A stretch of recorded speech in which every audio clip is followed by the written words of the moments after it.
Des informations, épisode 3. Aujourd'hui, on est à Châtelet-Léal. Donc là, je vais à la rencontre de Michel, de la team DK. On va essayer de voir si on le trouve quelque part. Et en plus, il fait beau, donc il y a du bon aujourd'hui. Je pense que ça va le faire. Peace! Ah, t'es là! Je l'ai trouvé, il est là. Ça va ou quoi? Bien quoi? La forme?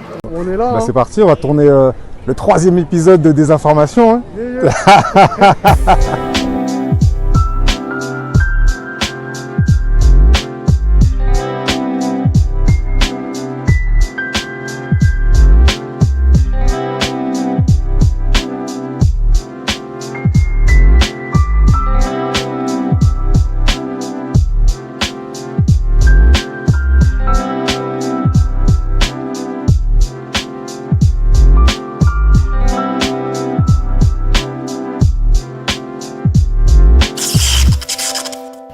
Je tiens à remercier nos participants de la semaine dernière pour avoir pris le temps de répondre à nos questions. Malheureusement, suite à un incident technique au niveau du son, nous ne serons pas en mesure de diffuser les images. Encore une fois, nous sommes désolés et nous vous remercions d'avoir pris le temps de répondre à nos questions. Bonjour, vous êtes dans Désinformation, la rubrique qui vous dit tout ce que l'on ne vous dit pas. Et à travers différentes questions, nous allons savoir si vous êtes informé ou désinformé. Aujourd'hui, on va vous parler de violences policières. On se retrouve pour les questions et les réponses.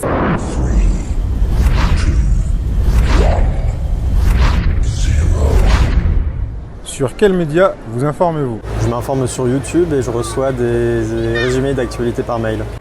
Principalement sur les journaux télévisés ou sur les journaux avec les notifications Google sur Internet. Je ne m'informe pas spécialement sur des médias. Après, je m'intéresse plus aux réseaux sociaux, type Twitter, Instagram. Mais sinon, je ne suis pas les médias à la télévision. Maintenant, nous allons vous montrer une vidéo et dites-nous ce que vous en pensez. C'est encore une vidéo amateur. Capuche noire sur la tête, sans brassard apparent, un policier en civil assène des coups de matraque à des élèves en train de se disperser. Un lycéen s'arrête après avoir été frappé aux jambes. Le policier le frappe alors de nouveau, cette fois en plein visage. Kevin nous affirme avoir été victime lui aussi de violences disproportionnées. Alors qu'il filme avec son téléphone un camarade molesté par des policiers, un fonctionnaire lui ordonne d'arrêter immédiatement, par la manière forte.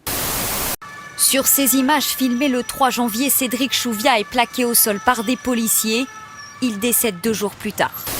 Une vingtaine de coups de poing, des coups de pied et de matraque. La scène est filmée par une caméra de vidéosurveillance. Pendant près de 5 minutes, on voit un homme se faire frapper à plusieurs reprises par 3 policiers. Cet homme, c'est Michel Zecler, producteur de musique. À cause de ses blessures, il a eu 6 jours d'interruption de travail. Les faits ont eu lieu samedi dernier, en début de soirée. Il est dans cette rue, sans masque, quand il aperçoit des policiers. Il raconte alors avoir décidé de rentrer dans son studio d'enregistrement. Les agents le suivent à l'intérieur. Ils ignorent a priori qu'ils sont filmés. Michel Zecler refuse de suivre les policiers. Il résiste, mais ne porte aucun coup. Ils ne m'ont rien signifié, ils le savent. Ils sont arrivés derrière moi. Franchement, ça va tellement vite, je me demande même si c'est des vrais policiers à ce moment-là. On m'a dit sale nègre, plusieurs fois, en me regardant dans les yeux et en me mettant des coups de poing. Nous avons eu accès à un enregistrement terrible. Ce sont des images de vidéosurveillance qui montrent comment un contrôle de gendarmerie a entraîné la mort d'un homme. La victime s'appelait Claude Jean-Pierre, un citoyen guadeloupéen de 67 ans. Les faits se sont déroulés le 21 novembre dernier à Déé, une petite commune de Guadeloupe. La voiture de Claude Jean-Pierre est arrêtée par les gendarmes. Ils veulent le soumettre à un test d'alcoolémie. Claude Jean-Pierre obtempère. À aucun moment dans les images, il ne donne l'impression de vouloir se soustraire aux demandes des agents. Quelques instants plus tard, les gendarmes s'approchent une nouvelle fois. Ils veulent le sortir de la voiture. Ils le tirent et le bousculent violemment. Après son extraction du véhicule, Claude Jean-Pierre gît inerte sur le sol. Il ne se relèvera plus. Il mourra à l'hôpital 2 semaines plus tard. 1 an après, leur colère ne faiblit pas. S'ils veulent d'abord rendre hommage à George Floyd, ces Américains, anonymes et militants confondus, réclament un changement profond des mentalités à l'égard des minorités. George Floyd est devenu le symbole des victimes des violences policières aux États-Unis et sa mort a donné un nouvel élan au mouvement Black Lives Matter. Les images de son agonie filmées en direct à Minneapolis avaient fait le tour du monde. Derek Chauvin, le policier blanc qui s'est agenouillé sur son cou pendant près de 10 minutes, a été reconnu coupable de meurtre le mois dernier.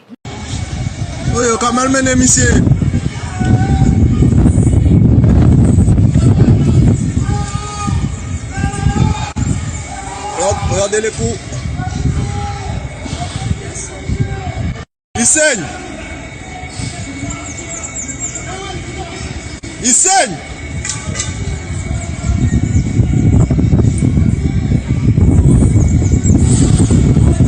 Il saigne. Oh! Ça a été filmé!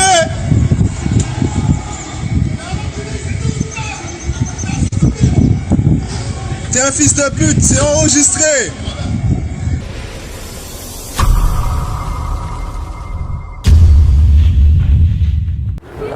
D'après les vidéos que je viens de voir, je trouve que c'est inadmissible comment les policiers ils agissent par rapport à ça. Après, on ne peut pas savoir ce qui se passe ou ce qui se dit pendant l'opération. C'est sûrement des raisons. Après, je pense qu'ils sont fautifs aussi. Après, sur certaines vidéos, je ne pense pas que ce soit tout le temps eux qui soient fautifs. Je pense il faut faire la part des choses entre les deux. Même si ce qu'ils font, ça dégrade l'image de la police. C'est vraiment dégradant et on se demande comment ça se fait qu'on en arrive à là, des forces de l'ordre qui sont censées faire respecter l'ordre et non pas faire des choses comme ceci qui sont contre les valeurs de la France et les valeurs contre les autres hommes de manière générale.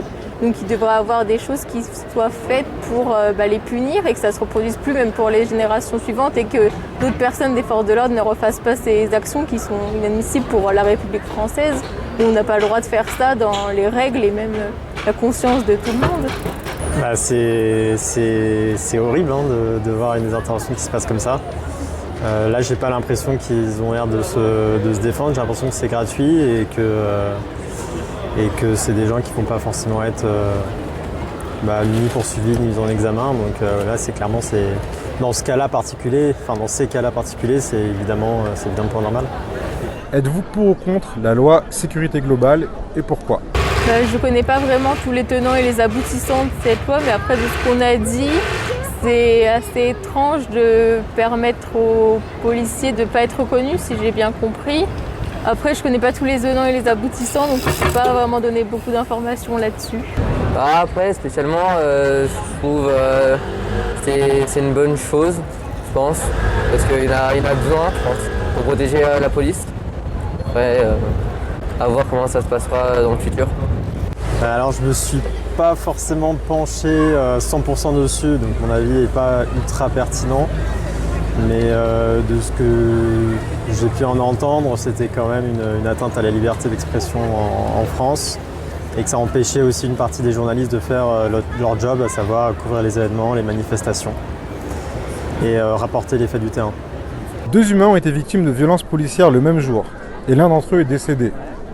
Réponse 1, Adama Traoré, Lamine Ba. Réponse 2, Cédric Chouviat et Kezia Nussier. Ou réponse 3, Claude Jean-Pierre et Michel Zecler. Je vais dire la réponse A. Je suis pas sûre, c'est les seules personnes dont j'ai entendu parler, mais je ne sais pas vraiment non plus dans quel contexte, si c'est vraiment ça.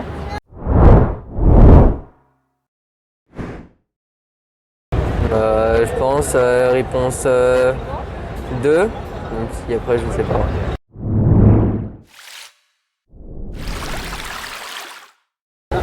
La 3.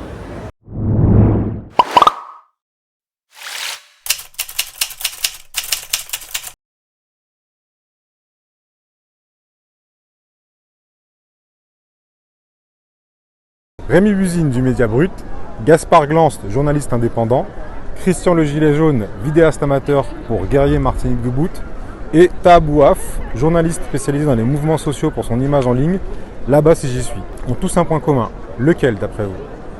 Réponse 1, ils ont tous fait l'objet d'une garde à vue. Réponse 2, ils ont tous été arrêtés le même jour. Ou réponse 3, ils ont tous été reçus par le ministre de la Justice, M. Éric Dupond-Moretti. Je pense que c'est la 2, ils ont tous été arrêtés le même jour.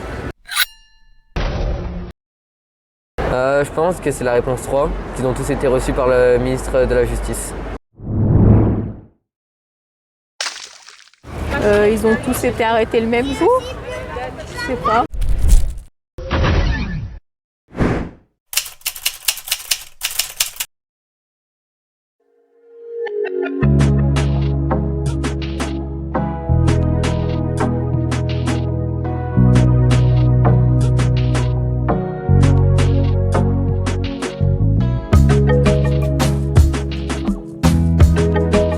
Que ce soit l'affaire Kézia Al-Mussier, Michel Zecler, Claude Jean-Pierre, Adama Traoré, Cédric Chouviat ou Lamine Ba, tous sont en attente que justice soit véritablement rendue. Ça y est, des informations, c'est terminé pour aujourd'hui. On se retrouve très bientôt pour un prochain numéro. On compte sur vous. N'hésitez pas à liker, à partager et on remercie tous les participants qui ont bien joué le jeu. Merci.